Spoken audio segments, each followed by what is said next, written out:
अस्सलामुअलैकुम। मेरा नाम आतिफ शहजाद है और मैं किंग एडवर्ड मेडिकल यूनिवर्सिटी का एक स्टूडेंट हूँ।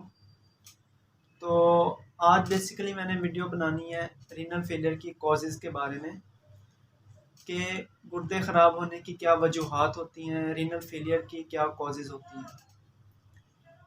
तो उसमें अगर हम गुर्दों की बीमारी की बात करें तो बेसिकली इसको दो कैटेगरीज़ में हम लोग डिवाइड करते हैं। एक होता है एक्यूट किडनी इंजरी और एक होता है सीकेडी, जिसको हम क्रोनिक किडनी डिजीज़ बोलते हैं।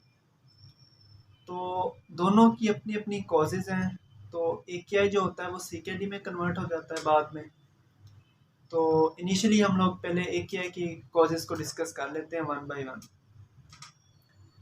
तो इससे पहले मैं थोड़ी सी आपको किडनी की, अगर हम फिजियोलॉजी के को डिस्कस करें तो इसमें ये होता है कि किडनी के दो पार्ट्स होते हैं, कार्टेक्स और मेडल्ला। जो किडनी का मेडल्ला होता है वो अल्लाह ताला ने एक ऐसी चीज़ बनाई है, एक ऐसी जगह है कि जो ऑलरेडी हाइपोक्सिक होता है, जिसको हम मेडिकल की लैंग्वेज में हाइपोक्सिक बोलते हैं, कि वहाँ पे ब्लड सप्लाई जो है ना वो कम होती है, ऑलरेडी रिड्यूस्ड होती है। तो गुर्दे की बीमारी होने की एक वजह ये होती है कि अगर गुर्दे को जो ब्लड की सप्लाई है वो कम जा रही है, तो एक मेन बड़ी वजह हमने ये डिस्कस कर दी कि अगर ब्लड सप्लाई गुर्दों को कम जा रही है तो उसकी फिर हम काजेज देखते हैं कि ब्लड सप्लाई कम किस वजह से हो सकती है। एक ये हो सकता है कि कोई दिल का कोई मसला है, अचानक से हार्ट अटैक आया, तो उससे गुर्दों को भी ब्लड की सप्लाई कम जाएगी, उससे गुर्दे खराब हो सकते हैं, एक काज होगी। दूसरी यह, दिल का कोई भी मसला हो गया, हार्ट अटैक, दिल का कोई मसला। थर्ड नंबर पे है कि अगर कोई जिगर का कोई मसला हो गया, अचानक से लिवर की कोई डिजीज़ हो गया, तो उससे जो है ना वो ब्लड सप्लाई कंप्रोमाइज होगी टुवर्ड द किडनी और इससे मसला हो सकता है। थर्ड ये है कि सीवियर डिहाइड्रेशन हो गई है, उससे हाइपोवोलेमिया होगा, उससे एक क्या ही हो सकता है, एक्यूट किडनी इंजरी हो सकती है जो बाद में गुर्दों की मजीद गुर्दे फेल होने का सबब होती है। इसके अलावा अगर कोई सीवियर बर्न हो जाता है, मतलब कि कोई बहुत ज़्यादा जल जाता है खुदा ना खास्ता, तो उससे भी हाइपोवोलेमिया होगा, हाइपोवोलेमिक शॉक होगा, उससे भी किडनी की सप्लाई कंप्रोमाइज्ड होगी, उससे भी रीनल फेलियर हो सकता है। इसके अलावा कोई सेप्सिस है, कोई इन्फेक्शन है, उसकी वजह से भी हो सकता है।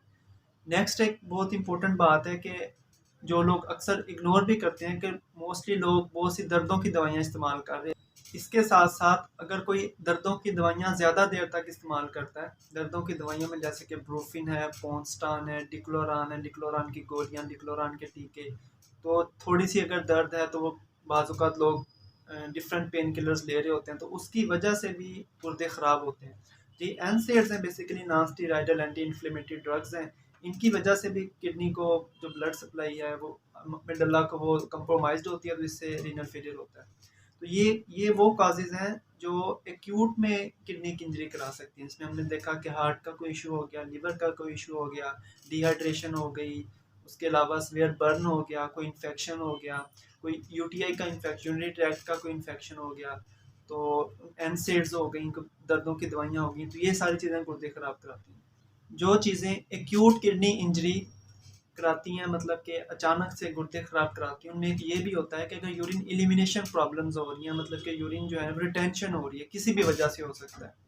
किडनीज अपना काम ठीक कर रहे हैं, यूरिन प्रोडक्शन हो रही है, लेकिन वो यूरिन रिटेंशन हो रही है, मतलब कि यूरिन जो है ना वो बॉडी से एलिमिनेट नहीं हो रहा, तो उसकी वजह से यूटीआई होता है, यूरिन ट्रैक्ट का इन्फेक्शन होता है, और वो आगे फिर नेक्स्ट उससे भी रीनल फेलियर की तरफ जा सकते हैं। तो उससे बेसिकली हाइड्रोनेफ्रोसिस और देन फिर इसके अलावा प्रोस्टेट इनलार्जमेंट, प्रोस्टेट का कोई कैंसर, कोलोन का कोई कैंसर, या किडनीज के अराउंड अबाउट कहीं कोई ब्लड क्लॉट बन जाना, उसकी वजह से भी गुर्दे ख़राब होते हैं। अब हमने रीनल फेलियर की, गुर्दे ख़राब होने की वो कॉजेज़ डिस्कस करनी है जो पहले से पेशेंट को कोई मसला क्रोनिक चल रहा होता है और नेक्स्ट फिर आहिस्ता आहिस्ता उसके गुर्दे ख़राब हो जाते हैं और ज़्यादा वो रीनल फेलियर की तरफ कन्वर्ट हो जाता है। तो उसमें एक मेन जो बड़ी चीज़ है वो डायबिटीज़ है, डायबिटीज़ मेलाइटस, जिसको शुगर बोलते हैं। तो शुगर अगर किसी को पुरानी है, काफ़ी देर से किसी को शुगर है, तो उसे डायबिटिक नेफ्रोपैथी बोलते हैं। तो शुगर बेसिकली बॉडी के डिफरेंट ऑर्गन्स पे इफेक्ट करती है, उसमें से एक गुर्दे भी हैं।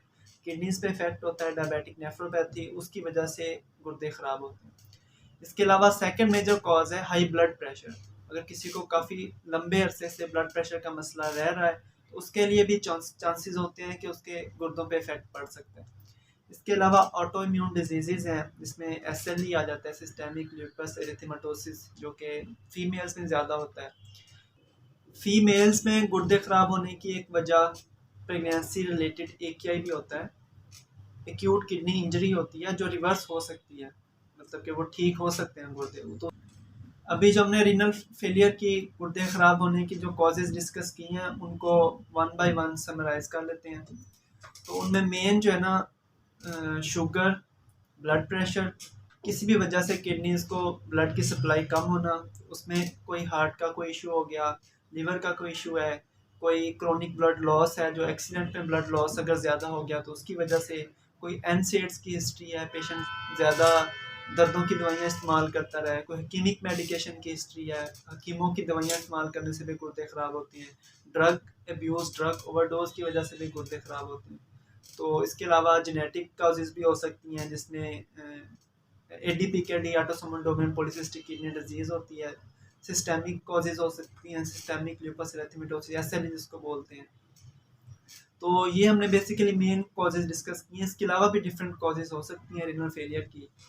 तो इससे पहले वाली वीडियो में मैंने बताया था कि क्या अलामात हो सकती हैं गुर्दे ख़राब होने की। तो ये उससे नेक्स्ट वीडियो थी कि क्या कॉजेज़ होती हैं, गुर्दे क्यों ख़राब होते हैं। तो नेक्स्ट वीडियो में मैं इंशाल्लाह डिस्कस करूँगा कि अगर रीनल फेलियर, खुदा न खास्ता रीनल फेलियर हो गया है, तो उसका क्या ट्रीटमेंट होगा, उसको कैसे प्रोसीड करते हैं। उम्मीद करता हूँ आपको वीडियो इंशाल्लाह अच्छी लगी होगी। तो कमेंट सेक्शन में बताइए वीडियो कैसी लगी है। अगर आप मज़ीद इस तरह की वीडियोस चाहते हैं किडनीज़ के बारे में या डायलिसिस के बारे में किसी तरह की, तो कमेंट सेक्शन में बताइए, इंशाल्लाह मैं ट्राई करूँगा वीडियो बनाने की। अगर वीडियो अच्छी लगी है तो वीडियो को लाइक करें, मेरे चैनल को सब्सक्राइब करें। खुश रहें, खुशियाँ बांटें। अल्लाह हाफिज़।